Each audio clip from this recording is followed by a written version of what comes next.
आज मेरे लिए बहुत हर्ष का विषय है कि आज आसाम के भविष्य के लिए एक सुनहरा दिन है। लंबे समय से आसाम ने हिंसा को झेला है, पूरे नॉर्थ ईस्ट ने हिंसा को झेला है। जब से मोदी जी प्रधानमंत्री बने तब से 2014 से दिल्ली और नॉर्थ ईस्ट की दूरी कम करने के प्रयास हुए।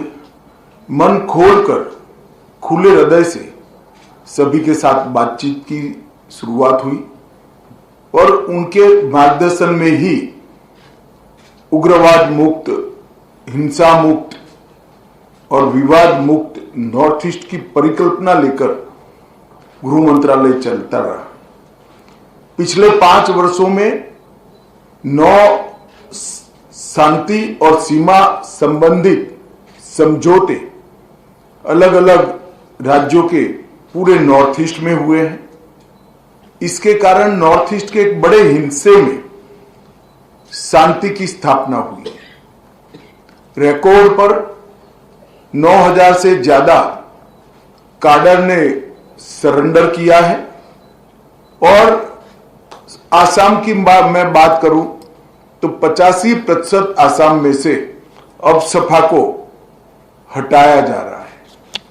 और आज भारत सरकार, आसाम सरकार और United Liberation Front of Assam ULFA, उसके बीच में जो ट्राई पार्टी समझौता हुआ है, इससे आसाम के सभी हथियारी ग्रुपों की बात को यहीं पर समाप्त करने में हमें सफलता मिल रही है।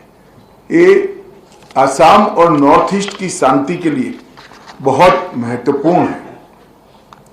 आज इस एमओयू के माध्यम से उल्फा के प्रतिनिधियों ने सभी हथियार और गोला बारूद को आत्मसमर्पण करने के लिए, सशस्त्र संगठन को भंग करने के लिए, कैडरों के कब्जे वाले सभी शिविर को अतिशीघ्र खाली करने के लिए और लोकतांत्रिक प्रक्रिया में शामिल होने के लिए, देश की एकता और अखंडता में सहभागी होने के लिए सबने सहमति दी है।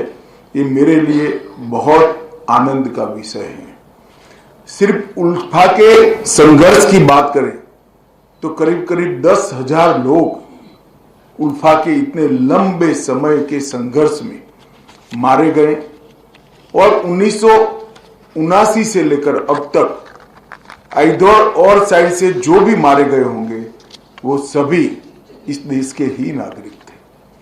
आज ये समस्या का संपूर्ण समाधान हो रहा है, इसका मुझे आनंद है।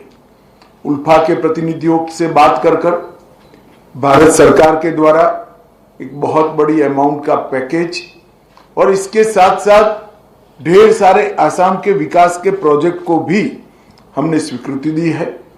मैं आप सभी को विश्वास दिलाना चाहता हूं कि समझौते की एक एक बात का फुल स्टॉप कॉमा में टाइम बाउंड मैनर में अमल किया जाएगा और आपके विश्वास पर नरेंद्र मोदी सरकार खरी उतरेगी, ये मैं आपको विश्वास दिलाना चाहता हूं। मित्रों, आसाम की ही बात करें तो मोदी जी की सरकार बनने के बाद घटनाओं में 87% की कमी हुई, मृत्यु में 90% की कमी हुई है और अपहरण में 84% की कमी हुई है और अकेले आसाम में अब तक 7500 कैडर ने सरेंडर किया है और इसमें आज 700 की संख्या बढ़ जाएगी। तो अकेले आसाम में 8200 कैडर का सरेंडर होना ये आसाम के लिए शांति के नए युग का सूत्रपात है। समझौते जो हुए, समझौते से समाधान तक की पूरी यात्रा को मैं जरूर बताना चाहूंगा।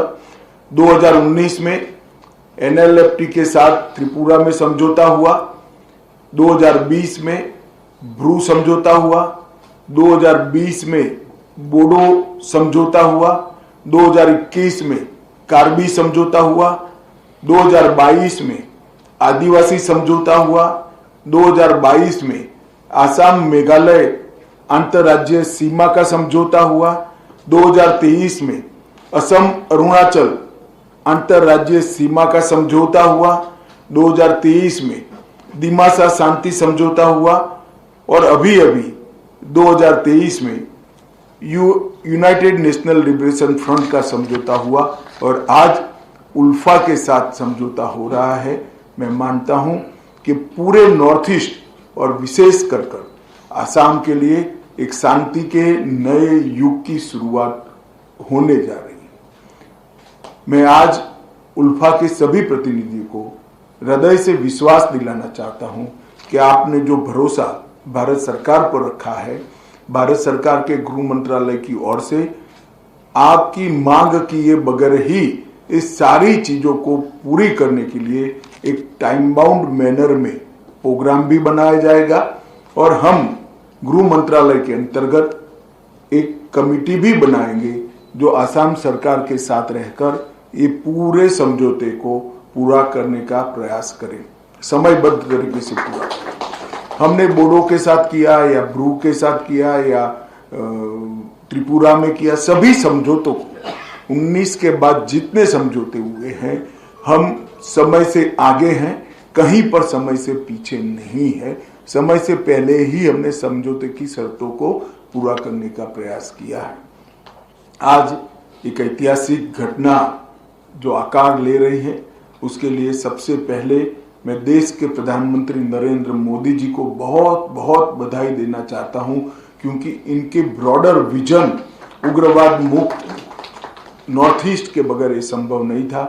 असम के मुख्यमंत्री, असम के अधिकारी, हमारे गृह सचिव, डीआईबी और उनके तहत काम करने वाली पूरी नेगोशिएशन करने वाली ऑफिसरों की टीम ने बहुत अच्छा काम किया है और इस समझौते में सबसे बड़ा यश अगर किसी को जाता है तो उल्फा के प्रतिनिधियों को जाता है, जिन्होंने बहुत बड़े मन के साथ ये समझौता किया है और विश्वास रखकर शांति की दिशा में आगे बढ़ने का फैसला किया है। मैं फिर से एक बार सभी को बहुत बहुत बधाई देना चाहता हूं और विश्वास दिलाता हूं कि समझौते की सारी बातें समयबद्ध तरीके से पूरी की जाएगी।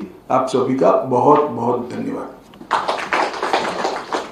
गृह मंत्री का बहुत बहुत धन्यवाद।